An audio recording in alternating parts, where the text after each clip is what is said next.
Hey everybody, I'm Maggie, and I am here today with Paige Cognetti, Mayor-elect of Scranton. So Paige, what do you want to be? What do you want to be called? Like Mayor-elect, Mayor Paige, like Mayor Pete? Paige is great for Paige today. is great? Okay, so like officially though, I kind of like Madame Paige, Madame Mayor. I think Madame Mayor would be great. So maybe I'll start that trend. If you want to start that trend, that sounds good. We didn't get a Madame President, fine. so I think True. Madame Mayor has That's a nice true. ring. So Paige shattered the glass ceiling in Scranton, and that's so amazing. So I'm so excited to have her here today.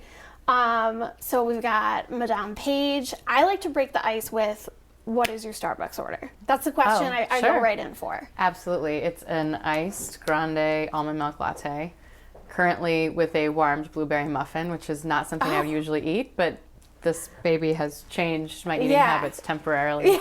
But yeah, iced almond milk latte. Yeah, controlling what your All cravings year are. long. All year long is the ice. All year long, the ice. Yeah.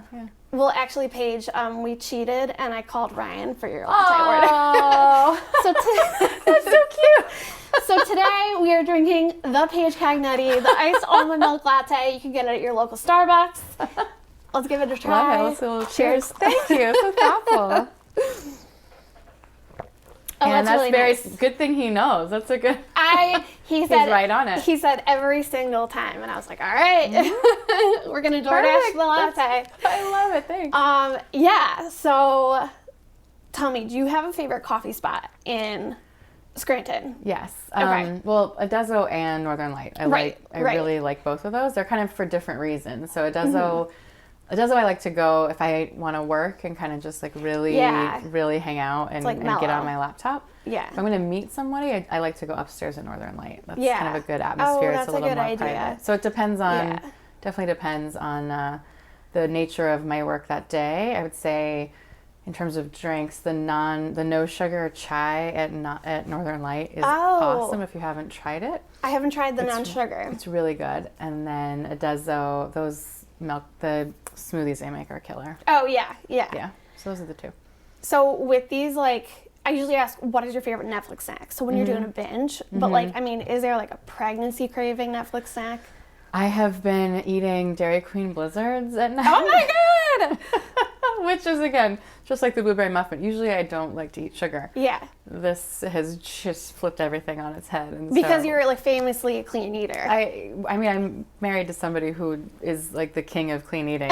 And so when we usually have salads at night, that's usually our thing. He makes a nice salad. We have salads at home. And now I've been eating Blizzards with... Like last night, literally, I ate a Dairy Queen Blizzard for dinner. So it's really outside. Everything right now is kind of upside down. Well, you just have to go with what works. Even the best doctors will tell you, like, the baby's going to tell you what you need. Yeah, baby wants Dairy Queen, so here we are. There you go. So, any Netflix binges? Like, what have you been doing? Like, you do not even have time to binge. Yeah. But, like, when you need to take your high heels off and just relax. Yeah, so I love British crime dramas on Netflix. Oh my gosh. So every time there's like Broadchurch or Luther, I think, like any of the British crime dramas, there's an actual, I don't know if maybe it's just on my Netflix or other people's, there is a category, British crime I'm sure drama. that, And they're usually very dark, and I love it. And if I am able to put my feet up and have some popcorn and watch, Ryan will come home and be like, listen for the accent, not even look at the screen, listen and be like, oh yeah, I see what's going on tonight. So it's, for some reason, the British crime drama is just, I love it. They're really good at it. And they also, the British crime dramas tend to be shorter. So instead of kind of going on for a zillion seasons or 12 episodes, they're usually just kind of 6 episodes per season. So to me, it keeps the story tight and it keeps it more engaging. Sometimes Netflix shows, it can meander a little bit too far and you lose interest, but you can take Peaky Blinders, for example. I don't know if you know Peaky Blinders. So good. No, I watched it. You want more episodes, but if they were more episodes, they'd start to drag. Yeah. So you actually, it's a good thing that the seasons are short and into 6. So it's kind of my philosophy on the British crime drama. It really helps you escape. Like, I know it's dark, but like that takes you to a different place. Right. Yeah. So Peaky Blinders is, I'm like, can't wait till they do another season. I love that show. Didn't realize I loved Cillian Murphy that much until Peaky Blinders. He's an enjoyable. And I didn't realize I liked that haircut that much until they started You at first you're like, how am I going to watch this show? And then all of a sudden it's like distracting. Of course, like being like having a background in costume, I did all this research into like how it was the haircut of the time and how the costume designer decided on it and how there's an evolution of their hair like throughout it. Wow. Because like time progresses. And also, I watched an interview, and they said how much they hate their haircuts. That's funny. That's really funny. Because it's their real hair. Like, they're not wearing wigs. They have to, right. And they have to for shooting. But that was, I mean, that makes sense. Like, they really researched that for the time and what the haircut would be. Yeah. I still don't really understand it. No, I don't understand it either. But it must have been cool. Well, because usually there's, like, a why. So there's a why for every trend. And I could not find a why. Like, you know what I mean? I was like, why are they cutting their hair this weird way? Yeah. Well, and Tom Hardy's actually my favorite. Oh, yeah. I miss him. I know. Yeah.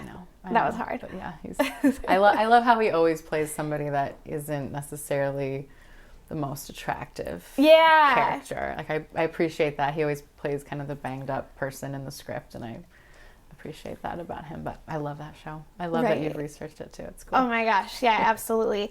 And actually they worked really hard on Tom Hardy's skin. I don't know if you noticed, but it was scabbed. Right. And that's a condition that is in the heredity of the type of character he played.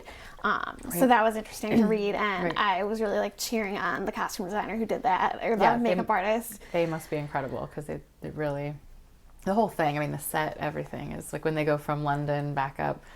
It's incredible. And the home that he owns, that huge house. Oh, yeah, the estate. I mean, I'm so not talented in any of this kind of stuff. That would be your end of things. But I mean, that estate that they have, like, think about getting to decorate that for that show. Oh, my gosh. Yeah, so that would be like the props design, and that would be a great job. Yeah. Just interior designing, all of that. Yeah. The sad part would be a lot of it's buy and return. So when you have to say goodbye to it, you would have to. Yeah, I'm sure you have to return it. Yeah, or it goes to like a warehouse somewhere.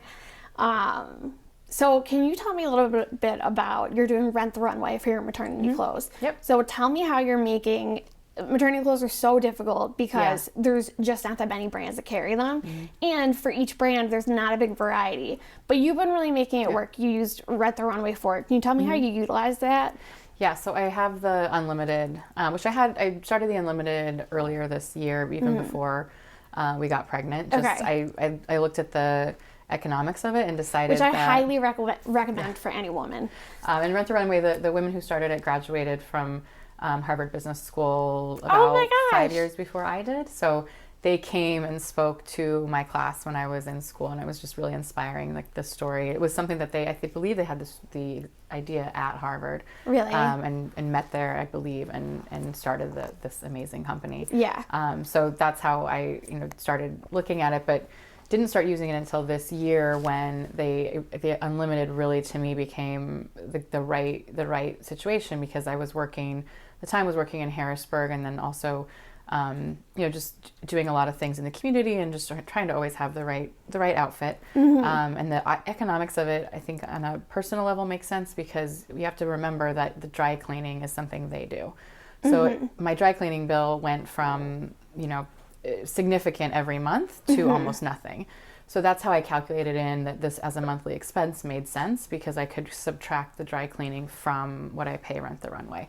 So it's not, it's certainly a luxury, and I fully acknowledge it's a luxury to be able to do it. But the price point, I think, actually really works, because you're not doing the dry cleaning yourself. Yeah. So that's a huge piece of it. But the Unlimited has worked. I mean, it worked before, but being pregnant, it works so well, because I wouldn't want to be buying all these dresses that only fit me in this particular moment in time. Yeah.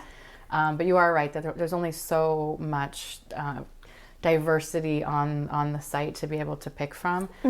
So what I've done is like pick kind of color blocks, and like you said, like pair different scarves with the dresses, and kind of with keep the dresses those on that hand. work. Like if you have pieces that work, I always recommend like just women in their regular wardrobes, like not even maternity. Just keep pairing the scarves, keep pairing the accessories. Yeah. So this one black dress that I think I'm finally returning tomorrow, I've had for 4 months, I think, but I'm able to wear it a zillion times with different scarves. So that's that's how I think gotten away with it. I hope gotten away with it. Same with this blazer, where I've had the black blazer and so been able to wear it with a combination of so many different things. So yeah. Well, I'm really proud of you for keeping the dress, because you have to use what works. And that's what I tell women is you find what works and then you just keep altering. You keep altering. Yeah. And you've looked great. I've followed you through your public appearances during your pregnancy. Most of the time you just had a burrito baby. Yeah. Don't you think? That's funny that you say that, because that's what Ryan will say when I get home. He'll just say, "Did you eat Chipotle today?" I've been very fortunate that I haven't gained a lot of weight. I think I'm pretty tall. So that's been helpful, and that's helped me kind of I've been able to keep the same dresses for a chunk of time fit into because things. of that. Yeah. But the blazers have been a real help. The scarves have been a real help. It's also been really helpful that I met this point in this pregnancy journey during the winter time, because I can do layers. I know it's tougher for women that are at the later stages in the summertime. I think that's more challenging in terms of wardrobe, for sure. You had on a really great cape when I met you. Yeah. I saw you at a party a few weeks ago. Where was that cape from? That was a great idea. The cape, I think, because outerwear is so tough for women who are expecting. And I wore it yesterday. It's actually Banana Republic. Oh, is it? Yeah. That's a great brand. Yeah, and it's great because it just, in this situation, has been able to just kind of hide, and I'm not trying to hide it, but just, hide it and not accentuate it. But yeah, the cape's been good and it keeps you warm. Yeah, yeah. But yeah, I will say that I got it Banana, but a woman that I worked with in New York had one that was a much higher end brand that I fell in love with, and I found the tried to emulate it. I tried to emulate it with a more affordable price point. Yeah. Well, that's great to know. So when you were going into school board, and did you already know how to dress in that role because of the other roles you've had, or was that new to you? At school board, I approached I have a lot, they don't fit me right now, but I do have a lot of suits, mostly theory suits that I wear. Oh, wow. I have, if you look in my closet, a big chunk of like grays and blues theory It's a great suits. Bloomingdale's trip. It's a great Bloomingdale's trip. And I got them all at the Theory Outlet in DC and New York. That was my trick when I was working in DC. There is a great Theory Outlet in was it Loudoun County, like Northern Virginia? And so I figured out that the secret to theory is to go to those outlets and get that. So and they just fit me really well. So I have kind of this good foundation of theory suits, and try to pair them with, again, scarves, different necklaces. And that's what I wanted to do in the school board. It's a very, very, very serious situation. And so I tried to match kind of the level of the gravity of the situation with the school district with what I was wearing. If that kind of makes sense. That makes total sense. I wanted to be, and also when you're thinking about you're representing the school district, you're trying to set a tone with your peers, but you also, you're trying to set a tone with the students and be kind of a role model. You want to dress, in a way that the kids out there, if they're watching, what do they, if they see a woman who's in a leadership role, like what would they be seeing? And you want, for me, in that moment, I was definitely wearing suits and pearls and being very, very, very professional in those moments. And not everyone approaches the school board in that way. So I would sometimes, be a little, and I'm not the only person up there that dresses very well. Katie Gilmartin obviously dresses perfectly. You're not the only one who wears pearls.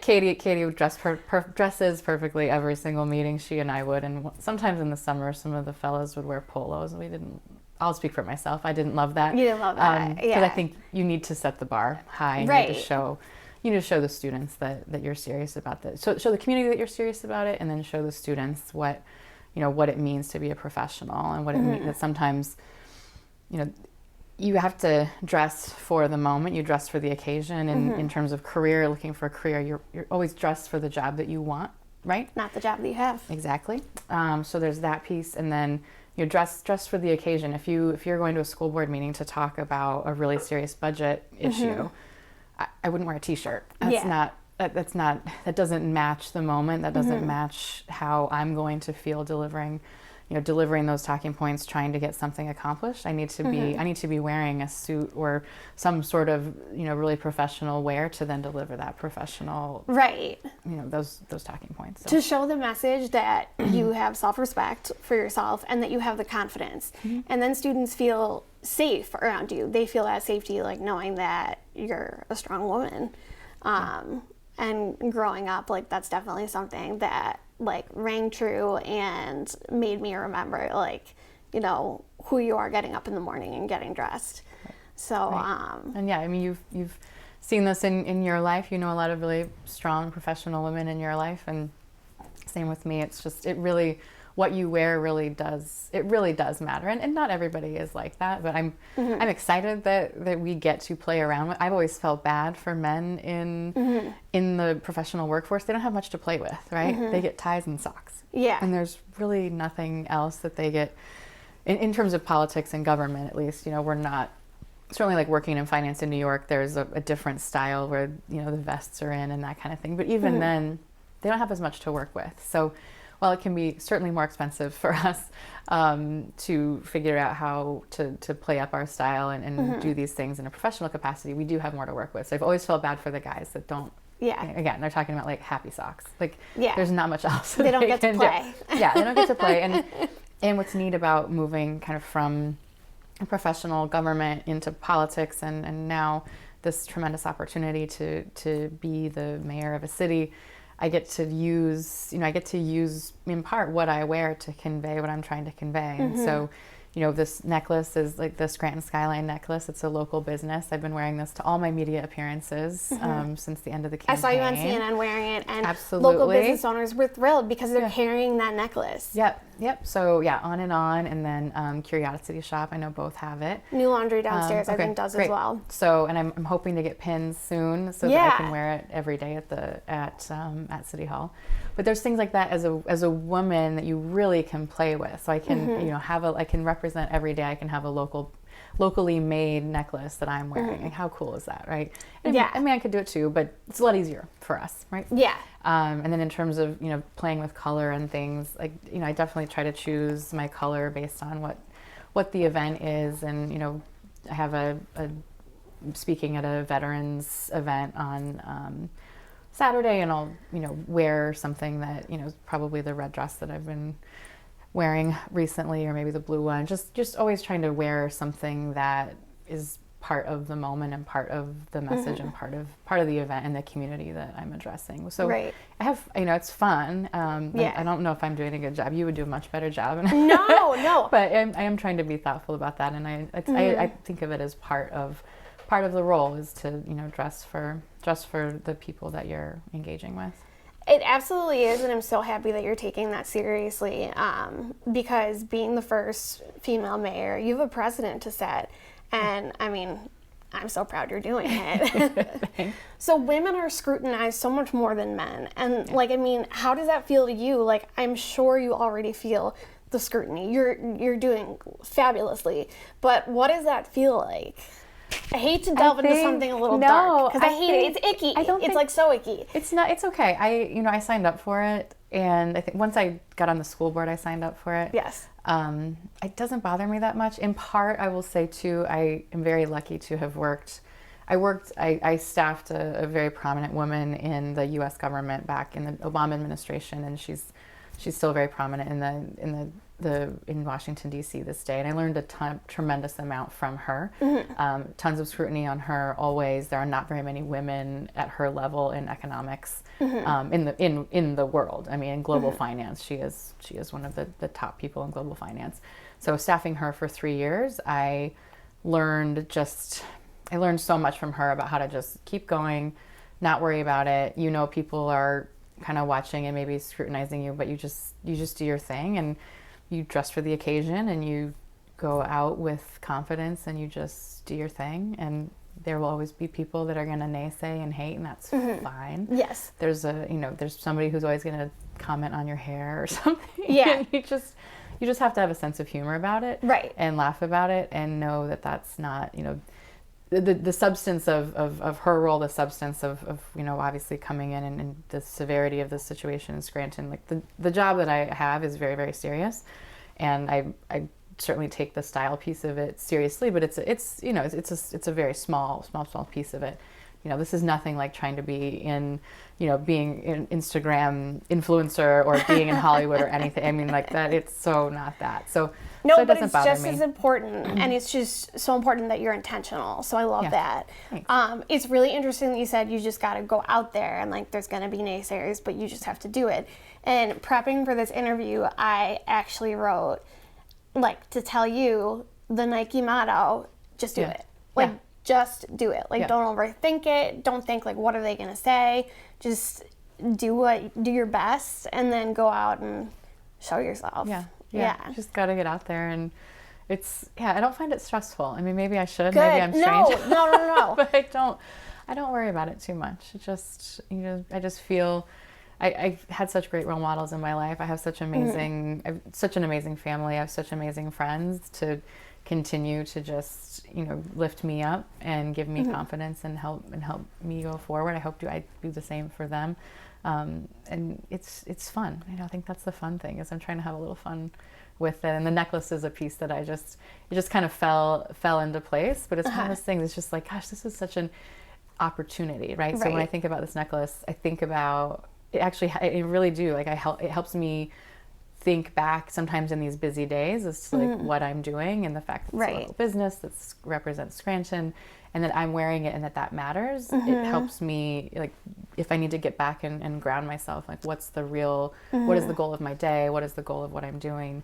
It's something that really helps me think about it. So it really brings you back to, who are you helping? That's what you're doing, like, for the city. Like, you're helping the people. It's so the necklace is centering. Yeah. That's an amazing thing. Yeah, and it's the small business piece, just small business itself, thinking about, I'm married to a small business owner, so that's always on my mind when I think about some, people that are trying to make it all work here. Having a business in Scranton, I mean, you have your business in Scranton. Like, we need so many more entrepreneurs and people doing things in Scranton. So as much as we can push that out, and as the more fun we can have with it, the more innovative we can be with it. I think we've got to get more people to hopefully move here and set up shop here. So all these little things that we're doing, I think, will feed on each other. So wrapping up, if you could wave a magic wand, and fix a mental health crisis in our country, because that's what's occurring, and you don't have a lot of power as mayor to fix that. But if you had a magic wand, just as an intelligent woman, forward-thinking woman, like, what would you do? In terms of mental health? Yeah, because that's what I address a lot on my blog. Yeah. The way that I think about my opportunity to impact mental health as mayor of Scranton is so many mental health issues are related to economic distress. Absolutely, yeah. And so the way I think about it, and this is how I've thought about it. I've been in democratic politics and government for a very, very long time, and working in the Obama administration at the U.S. Treasury, you're trying to bolster and put a foundation underneath the struggling economy. You're trying to give economic certainty, or at least economic hope, to families that are struggling. So the way that I see the opportunity as mayor in terms of mental health is, what are the things that we can do, whether it's property tax relief, whether it's relief for other types of taxes, or is it doing a better job of finding housing, sustainable and safe housing solutions for families? Is it improving our transportation so that it's not distressing to get from school to work, or for parents to drop their kids off to school to get to work? What are the things that we can do at the service and infrastructure level that can relieve some of the economic and day-to-day stress of the people in our community, be them kids, be them mothers, fathers, older adults who are worried about losing their homes. So when I think about mental health, so much of mental health is economic stress. So my mandate, I think, here as a mayor, as any mayor, any public official, is to improve the economic outlook for families. So that's how I view it here. And we don't have a public health department at the city. I just actually came from a meeting talking about some solutions that maybe we could find to bolster public health at the city, maybe with some outside funding. I really want to address the health the health issues that we have, and maybe, we aren't the place to go get care. It's not that, but how can we work better with we do have incredible health care here. How can we help families better connect the dots between getting to that health care, understanding what they can be doing for preventative care, things like that. That's what I'm hoping we can start to usher along in a more meaningful way. That's amazing, and it's so well thought out, so thank you for that. And it seems like what you're acknowledging is it's wasted potential. Yeah, and absolutely, that is just so liberating for my viewers, for my readers, for you to say. So thank you for that. Well, I have been very lucky in my life to not have to ever worry about getting somewhere. Having been on the Scranton School Board and seeing how difficult it is just for some of our students to get to school. How many students we have that don't have permanent shelter and are homeless at night. There are so many things that, you have to think about how other people's lives are. And